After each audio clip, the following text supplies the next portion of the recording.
قرارداد مقاصد پاس کرانے کی سزا لیاقت علی خان کو دی گئی، شہید کر دیے گئے۔ اور اس میں حال ہی میں جو میرے علم میں کوئی 2 سال پہلے بات آئی ہے، وہ پہلے میرے علم میں نہیں تھی اور آپ میں سے بھی بہت سو کے علم میں نہیں ہوگی۔ جب لیاقت علی خان نے دورہ کیا تھا امریکہ کا، وہاں یہودیوں نے ایک بہت اعلیٰ سطح پر ان کے لیے ایک ریسیپشن ارینج کیا، اور وہاں بڑے بڑے دولت مند جو یہودی تھے انہوں نے کہا اگر آپ اسرائیل کو تسلیم کر لیں تو ہم آپ کو یہ دیں گے اور یہ دیں گے اور یہ دیں گے اور یہ مدد کریں گے اور اس طرح سے آپ کے لیے سہولتیں پیدا کریں۔ میں حیران ہوں لیاقت علی خان کے بارے میں کہ ان کا جملہ یہ کوٹ کیا گیا ہے، یہ رسالہ امپیکٹ نکلتا ہے لندن سے،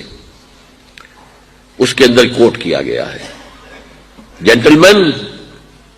our souls are not for sale۔